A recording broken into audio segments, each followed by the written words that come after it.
And so you're the director of the group, the Ballet Folklorico Heritage. Tell me about it. So it's Ballet Folklorico, like kind of folklore, but folklorico. Does Okay. that make sense? Yes. Yeah. Heritage, yes. Yeah, well, Oh, why don't you sorry. tell me You about it? asked me a Yeah. question. Yeah, so my friend Claudia and I were both from Mexico City, and we moved to Rexburg to come study and work. And we settled here and we have children, but we really miss the traditions that we grew up with in Mexico. And so we wanted to allow our children to grow up with those same traditions, which a lot of it is dancing, traditional Mexican dance. And there's no classes here or anywhere close to here. I know they have them up at the university for BYU students, but there's none for the community. And so my friend and I, in wanting to make sure our children honored their heritage through any way, we started this dance studio or dance cultural group, not only to learn Mexican traditional dancing, but also learn about beautiful cultures that are part of American society, but we don't see here in Rexburg.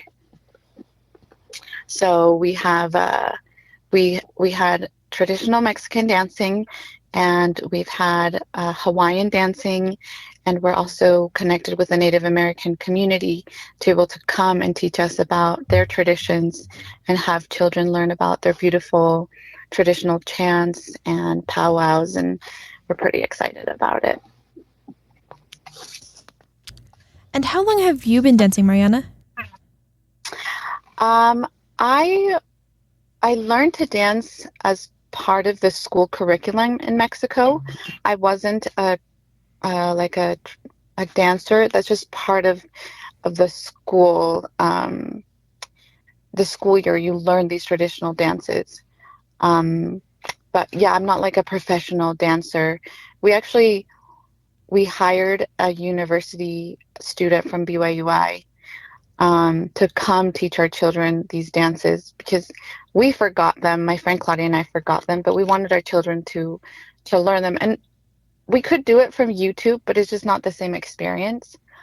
And so we reached out to the university to see if there's any multicultural or international students that would be willing to come teach us um, with what we started with, which was Mexican folkloric dancing. And now we're expanding, and we've reached out to the international students to see who wants to come and teach us about their culture. I'm so curious. The international student who first came and taught the dances that you grew up learning, do you feel like it was the same dances that you learned, or were there variations? Yeah, one of the dances was the same dance that we danced in our school. It's a traditional dance, and the children are dressed as old people. And the dance is very playful, it's very fast paced. Um, and in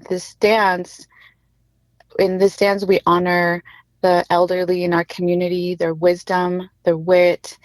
Um, and it's a beautiful dance. All of us children that grew up in Mexico City did in school. And it was really neat to see our children be able to learn that exact same dance so far away from home here in Rexburg. Yes. How are you seeing this learning this dance that's kind of cultural and has a lot of story to it? How are you seeing that influence the kids who come and learn it? Yeah, I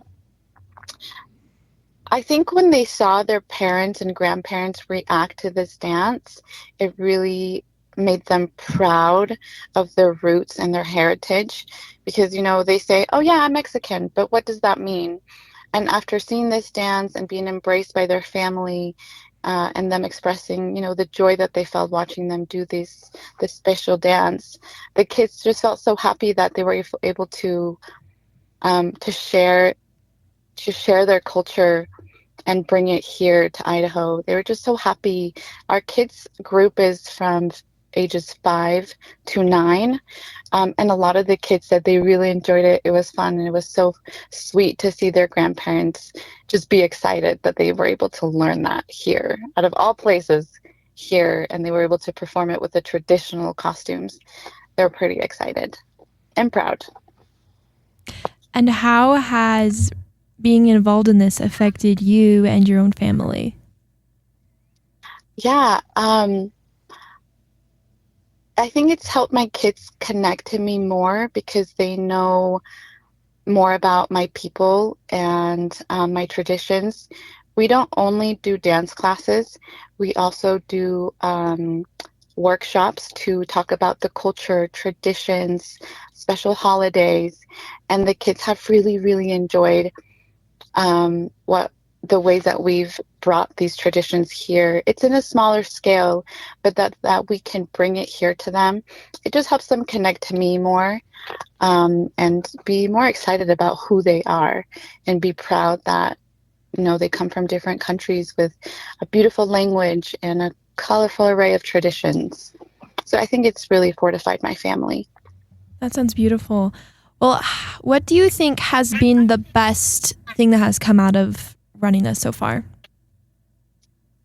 Um, Definitely the pride that children of immigrants are developing, and being, who they are, and that it makes them unique. Sometimes we want to blend in, but as Latinos, we have different color skin, different language, different color hair and eyes, and it's okay to be different. I think it's a beautiful thing to have something unique about you and to be proud of it and not want to hide it, but show it off with happiness.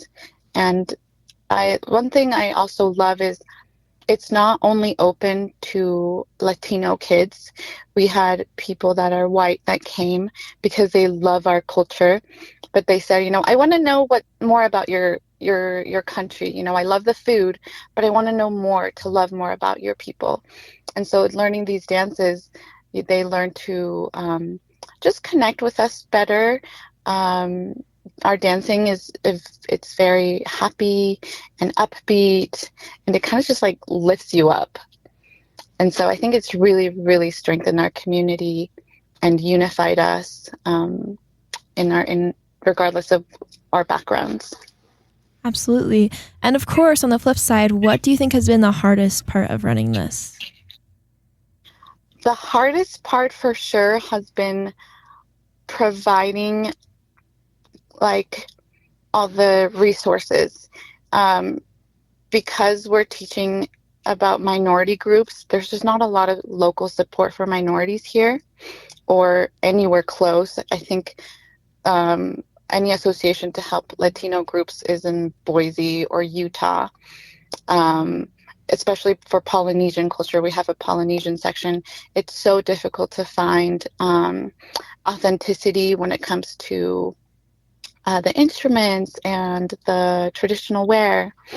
So, we want to bring it here, and we count on BYU-I students, especially the international students, to bring their culture to us. But we just don't have, when it comes to costumes or music, it's just really hard to find the resources and the funding for it. Yeah. What do you think are your goals for the future regarding your cultural program? What do you think would be the biggest thing you're hoping to achieve there? I would love for it to grow and for the kids to explore the world through the art of dance.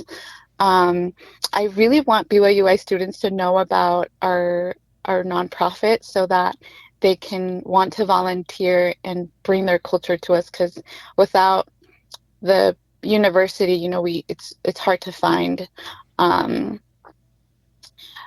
just like natives that can come and teach us. So we just want to grow, and we want to remain authentic, and yeah.